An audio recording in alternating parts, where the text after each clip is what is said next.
Assalamualaikum warahmatullahi wabarakatuh. Para penimba ilmu yang sejati. Kali ini kita berbincang tentang ruang dan waktu. Sebuah rutinitas yang tidak semua kita pernah memikirkannya. Ruang dan waktu merupakan dua entitas dari 5 pilar utama pembentuk alam semesta, di samping materi, energi dan informasi. Dimensi waktu menjadi parameter seluruh peristiwa yang terjadi di alam semesta. Dalam keseharian, waktu disimbolkan dengan pergerakan jam, detik, menit, hari, bulan dan seterusnya. Namun, sebenarnya waktu bukanlah penanda seperti itu. Karena ada atau tidak adanya jam, waktu akan terus berjalan. Dimanapun posisi kita. Patokan waktu yang selama ini kita alami di sini, sejatinya hanya disesuaikan saja dengan pergerakan bumi yang berputar pada porosnya, yang disebut rotasi. Efeknya, bagian bumi yang menghadap ke matahari disebut siang, dan bagian bumi yang membelakangi matahari disebut sebagai malam. Di samping bumi berputar pada dirinya sendiri, ia pun ternyata menawaf matahari, yang sekali putar membutuhkan waktu 365 hari, yang kita sebut sebagai 1 tahun.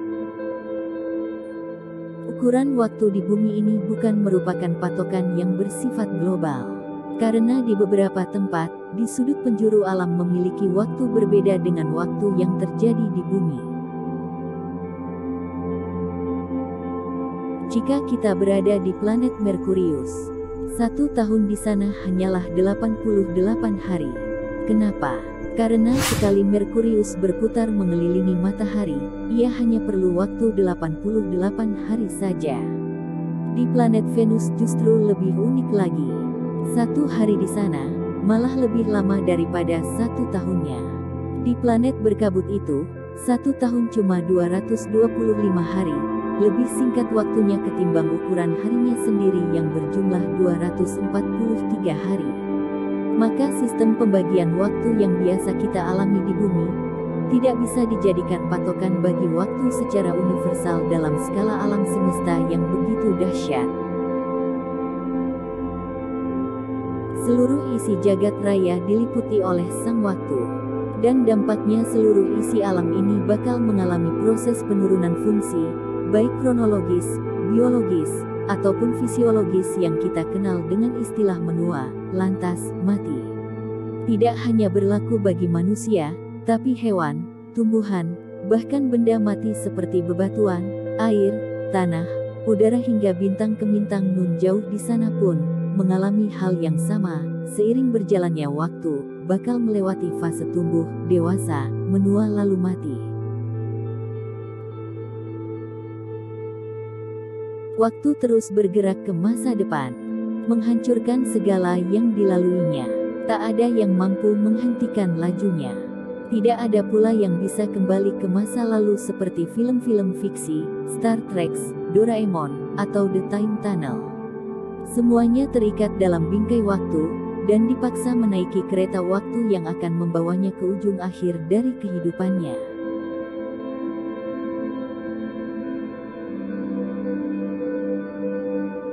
Walaupun dimensi waktu ini sangat rumit untuk dijelaskan, namun ada waktu-waktu khusus dalam keseharian yang lebih unik, dan tidak tunduk pada aturan penanda waktu seperti detik, menit, jam, bulan atau tahun.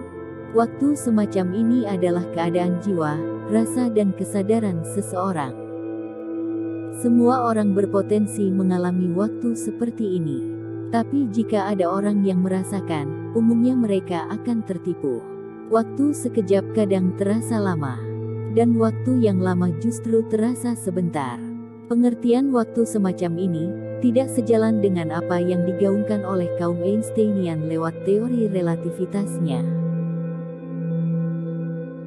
Tanggal 30 Juli tahun 1945, sebuah kapal induk milik Amerika bertitel Indianapolis CA-35 baru saja berlabuh dari Pulau Tinian usai menurunkan elemen bom atom, Little Boy, yang akan dijatuhkan di kota Hiroshima, Jepang, guna mengakhiri Perang Dunia Kedua.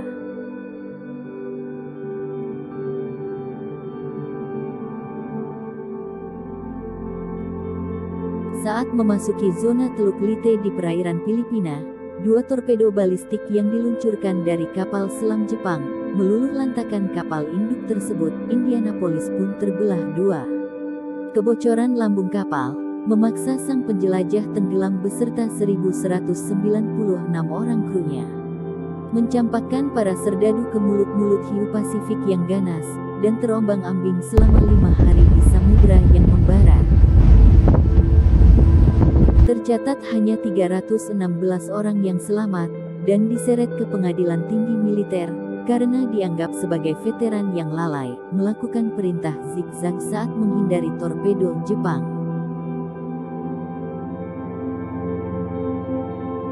Namun, setelah 45 tahun Perang Pasifik berakhir, tepatnya tahun 1990, masih di kawasan Laut Filipina Utara, seorang pendiri Microsoft Paul Allen, yang sedang melakukan riset kelautan menjumpai sekelompok tentara berusia muda belia sedang berskoci militer milik AS yang minta bantuan. Setelah dilakukan pertolongan, mereka mengaku bagian dari awak kapal Indianapolis yang baru saja tenggelam. Usai didata, berdasarkan identitas yang dibawa, memang benar mereka adalah awak kapal Indianapolis yang ditembak Jepang 45 tahun silam. Dan merasakan tragedi mengerikan itu baru terjadi kemarin. Atas peristiwa yang sangat rumit ini, para ilmuwan kelabakan penuh heran dan segudang tanya, di ruang waktu manakah para awak kapal Indianapolis bersemayam selama 45 tahun? Dan yang paling takjub, usia mereka masih tetap muda, meski waktu telah bergeser selama 45 tahun, sedetik pun tidak ada perubahan fisik dalam waktu yang sebanyak itu. Amerika Serikat tahun 1963. Desingan suara memekakkan telinga dari gas buang roket berbahan bakar oksigen cair, memecah keheningan kawasan peluncuran wahana antariksa di Florida, Amerika Serikat. Sebuah roket berjulukan Atlas tengah diluncurkan NASA, Badan Antariksa AS, memboyong astronot Charles Hinson dalam kokpit Mercury, membawa serta 22 ton peralatan riset yang bakal dijadikan objek penelitian di luar angkasa. Beberapa saat setelah Atlas mengorbit, stasiun kendali di bumi kehilangan kontak dengan sang astronot yang sedang mengarungi keluasan langit yang tak terperi. Seminggu ditunggu, sebulan dinanti, setahun, bahkan bertahun-tahun tidak ada tanda-tanda informasi keberadaannya. Akhirnya, NASA mengklaim, roket Atlas dinyatakan hilang, dan Hinson dianggap gugur dalam misi antariksa yang tergolong gagal. Namun pada tanggal 28 Maret tahun 1991, kapal patroli AS yang tengah berada di kawasan Laut Pasifik Selatan, menangkap sinyal SOS yang tak jauh dari kapal mereka. Setelah dilacak posisinya, gelombang frekuensi bersumber dari sebuah kapsul Mercury milik roket Atlas, yang telah dinyatakan hilang 28 tahun silam. Pada saat dilakukan evakuasi, ternyata Hinsonlah yang ditemukan. Ia masih berada di kokpit Mercury, dalam kondisi segar bugar, dan tampak masih muda. Gara-gara fenomena ganjil itu, dunia sains kembali geger dengan beribu-ribu tanya, di ruang waktu mana Hinson tersembunyi selama itu. Padahal persediaan makanan hanya cukup untuk 6 bulan saja. Dan yang membikin para ilmuwan terperanjat, usia Hinson masih tetap seperti usia dulu, persis saat ia memulai misi penjelajahan. Tidak ada tanda penuaan fisik meski waktu telah lewat selama 28 tahun.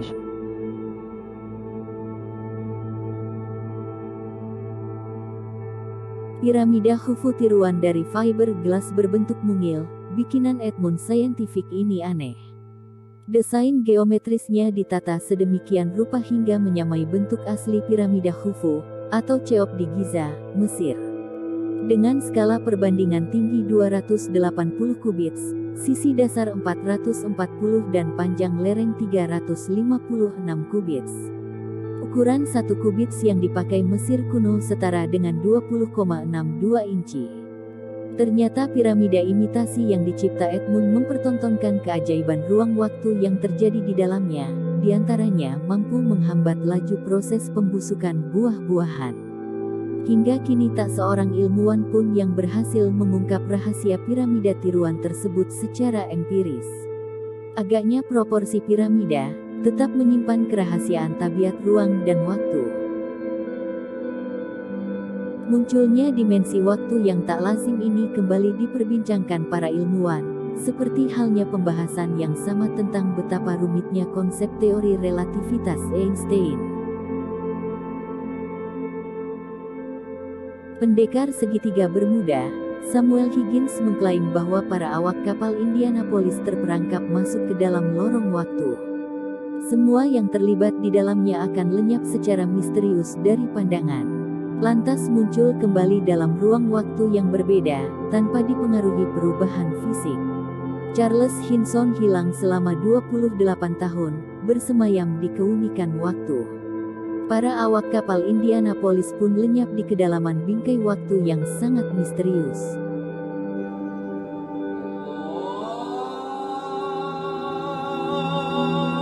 Dan 15 abad yang lalu, Allah yang Maha Pandai telah menggelar teka-teki tentang para penghuni gua yang tersembunyi di keunikan waktu selama ratusan tahun. Kisahnya diabadikan Al-Quran lewat surat Al-Kahfi ayat 9-26.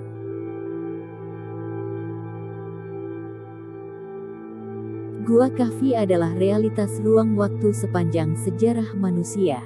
Peristiwanya dialami oleh 7 orang bangsawan Kristen pada periode patristik abad-abad pertama, yang saat itu mereka menganut agama monoteisme, bertuhankan Allah. Efesus masuk dalam kekaisaran Romawi, ketika itu diperintah Raja Decius yang otoriter. Keberagamaan mereka terganggu karena sang raja memaksa rakyatnya menganut agama pagan. Dan siapapun yang tidak mengikuti keyakinannya bakal disiksa. Akhirnya ketujuhnya melarikan diri dari pengejaran Decius, dan menemukan sebuah tempat bersembunyi jauh dari jangkauan Raja Decius. Setelah sampai di tempat terisolasi itu, ketujuh orang yang kita kenal sebagai Ashabul Kahfi, dan Kitmir, seekor anjing yang mengikuti mereka, tertidur dalam gua yang gelap.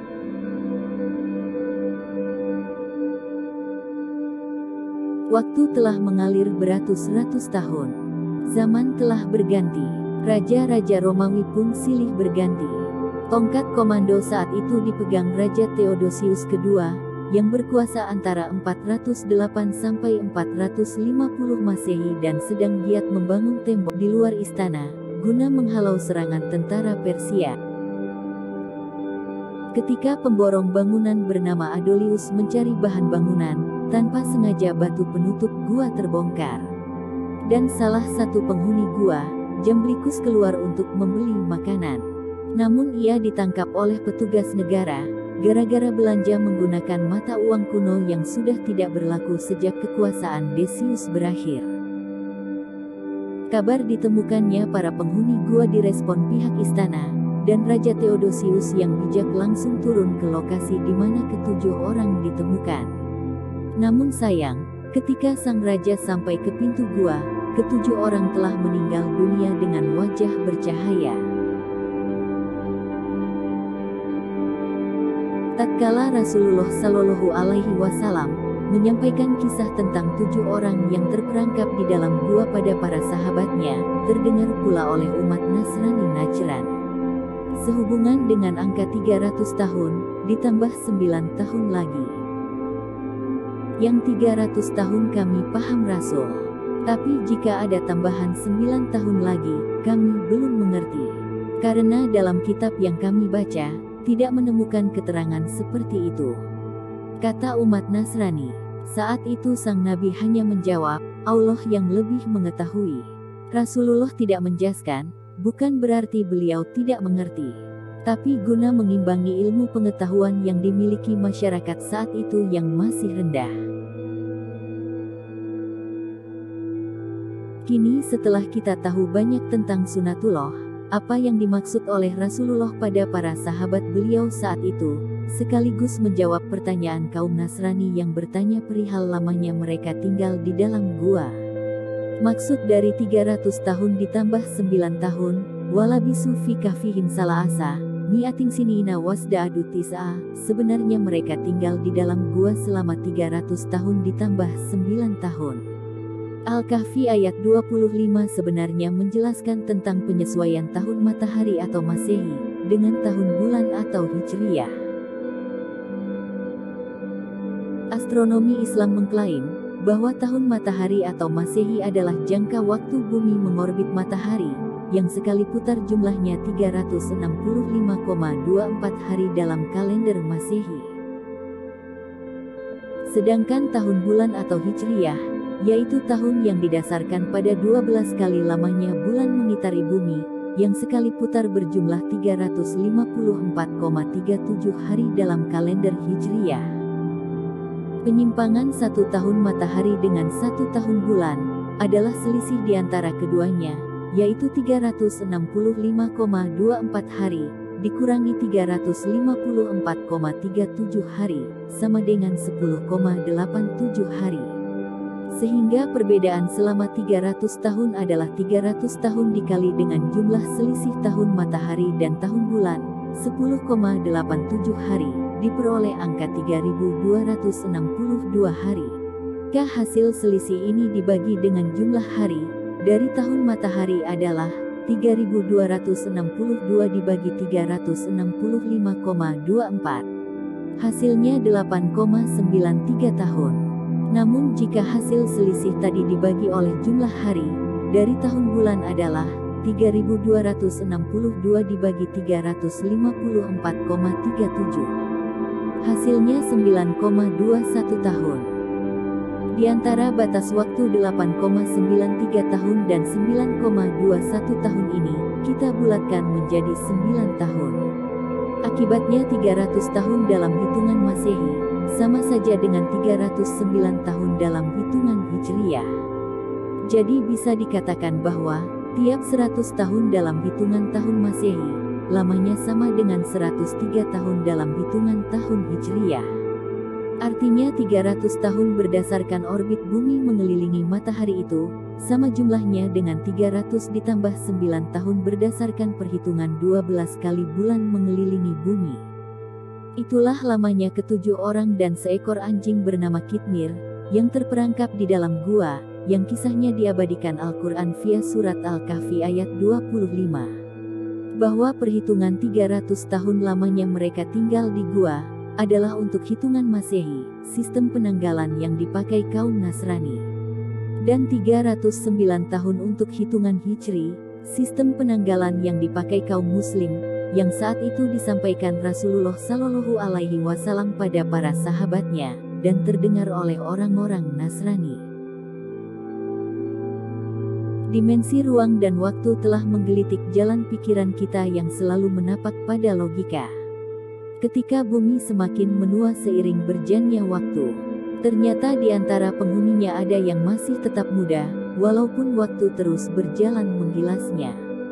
Akhirnya, kita baru sadar bahwa kita ini masih terlalu bodoh membabarkan tabiat waktu yang berhubungan dengan perilaku ruang.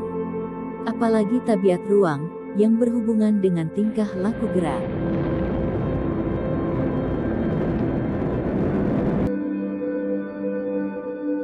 Teori relativitas Einstein adalah kebenaran yang sementara, bahwa waktu bisa mulur mengkerut, memanjang dan memendek, melambat atau mencepat.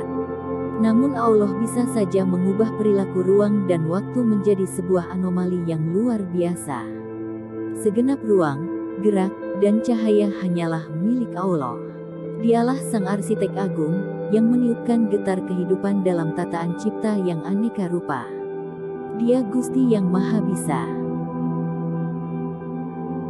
Teruslah bersama channel HDK, untuk memperoleh informasi yang unik. Apresiasi terbaik via share, subscribe, like and comment. Sampai jumpa lagi, tetap sehat dan Assalamualaikum warahmatullahi wabarakatuh.